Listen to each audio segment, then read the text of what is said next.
Алматы облысы Панфилов ауданы Керімағаш ауылында 60 ғана үй бар. Осы аядай ғана ауыл тонның ішкі бауындай береке бірлікте өмір сүріп жатыр. Ауыл азаматтарының ауызбіршілігінің арқасында осыдан 10 жыл бұрын мынандай көрікті мешіт салынды. Ақсақалдар барлығы басқа жерде намаз оқып жүрдік. Мына Болат Көшкіновтың бастамасымен мешіт салынды. Қазір ол мешітке үлкен осы мына Берік сияқты, оның кейін Дүйсеке сияқты, Болат сияқты азаматтардың барлығы діни білімдерін бағыздарын бітіріп, иманды бітіріп, Құранға түсуге дайындалды. Оның бастамасы жақсы болды, бір жақсы. Ең кейінгі мына біздің мына жаңа келген имамымыз Ембергенов Сүлейменнің өзінің соның арқасында, бірінші Құдайдан соның арқасында қазіргі үлкен кісілеріміз де барлығы дінге көнген. Оның кейін айел барлар, қыздар да барлығы да дінге бейімделіп, Алланың рахымымен осы мына алқандай 60 үйіміздің ішінде көбір дінге бағыттап, дінге жол бет бұрысып жатыр. Алла үйінде 5 уақыт намаздан бөлек балаларға сауат ашу сабақтары да жүйелі түрде жүргізіледі. Тәжуидті меңгерген балалардың алғашқылары Құранға түсіпті. Солардың бірі 7-ші сынып оқушысы Ернар Дүрбек. Араб әліпбиін толық меңгерген Ернар қазір 15-тен аса сүре біледі екен. Сүлеймен ағадан тәжуид оқуды үйрендім. Алиф, бә, тә, сә, жим, хә, хо, зәл.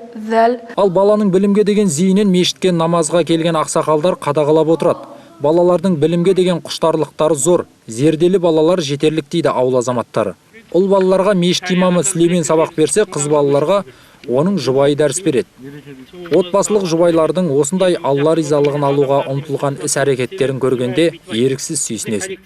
Алхамдулилла, қазір осы ауылымызда, кішкентай ауылымыздың өзінде бүкіл балаларымыз келіп, мешітке келіп оқып жатыр. Соларға сабақ беремін иншалла. Бұл балалардың ішінде мектеп оқумен қатар бірге осы араб тілінде жақсы оқып, мұғалім сәни кітабы бар бізде, соны оқып, соны бітіріп Құранға түскен балаларымыз бар. Жақсы, алхамдулилла, оған шүкір. Қазір 15 шақты балаларымыз бар, қыздары да оқиды. Осы ауылдағы барлық оңдістердің ұйытқысы осындағы Керімағаш санаторийі. 30 орынға арналған санаторийда бос орын болған емес. Себебі емнің 12 түрін көрсететін сауықтыру орнына емделушілер үздіксіз келіп жатады. Жердің терең қойнауынан шыққан 96 градустық ыстық су дертке дауа, жанға шипа. Ауылымыз шағын 60 үйден тұрады, соның көпшілігі осы санаторийда қызмет жасайды.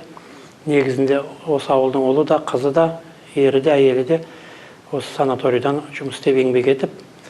Ал біздің сол еміміз Керімағаштың ыстық суына байланысты, және құндызды деген емдік балшық, сонымен емдейміз. Барлығы 12 түрлі біз ем жасаймыз. Соның кейін қазір мына халал стандарты бойынша жұмыс істеуге талпыныстар жасап жатырмыз. Барлық қызметшілеріміздің бәрі де сол жаңағы ислами ережелерге соны сақтауға әрекет жасап жатырмыз. Келушілерге массаж жасалып, балшықпен емдеу жүргізіледі. Құндызды өзенінен әкелінетін 70 градустық батпақ көптеген дерттерге дауа. 10 ваннада ыстық суда шомылған емделушілер кешке шаркоға түседі. Бір айта кетерлігі, мұндағы ем жасалар бөлмелердің астыңғы жағы ашық болып келеді. Мұның себебі емдеуші мен емделушінің өзара не жайында сөйлесіп жатқандығы өзгелерге естіліп тұруында екен. Яғни, ешқандай бармақ басты, көз қыстылыққа жол берілмейді. Жұма күні демалыс деп жарияладық. Барлығы оған риза. Себебі біз жұма күні өзіміздің Аллаға деген барлық құлшылығымызды, жұма намазымызды, барлық демалысымызды бүткіл ауылымызбен осында жұмыс қызметкерлерінің бәрі де соны санасады, өздері соны ұтымды пайдаланады. Ислам дінін берік ұстанатын Болат Сүлейменұлы демалыс орнында да шариғи үкімдерді енгізіп жатыр екен. Жұма күні келушілерге Құран аяттары оқылады. Қазақстан мұсылмандары діни басқармасы мақұлдауымен жарық көретін газет-журналдар үзбей келіп тұрады. Емделушілерден 2 түрлі ғана сыйлық алуға рұқсат бар. Бірі имани, адамды жат қылықтарға баулымайтын кітап болса, екіншісі бөлме өсімдіктер мен әртүрлі гүлдер. Қысқы бақта қазіргі күні гүлдің 50-ден аса түрі өсуде. Ал Индонезиядан әкелінген мына орындыққа емделушілер отыруға құмар. Жалпы келген елдің бәрін Алла жібереді. Сондықтан біз барлық елге бірдей қызмет жасауға тырысамыз. Қаншалықты еміміздің шипа болып жатқаны ол бір Алланың құзырында. Сондықтан біз Алладан бүткіл осында қызметшілер тілейміз. Осы еміміз шипа болсын, келген елдердің сапары сәтті болып, үйлеріне аман-есен жетуін Алла нәсіп етсін. Әрбір емделушіге дәрігер тағайындаған рецепт бойынша фитобарда табиғи қоспалардан ғана жасалынған емдік дәрілер беріледі. Мұнда келуші ерлі зайыптылардың неке куәліктерін қарау да естен шығарылмайды. Мешіттің жақындығы сонша әрдайым азан дауысы естіліп тұрады.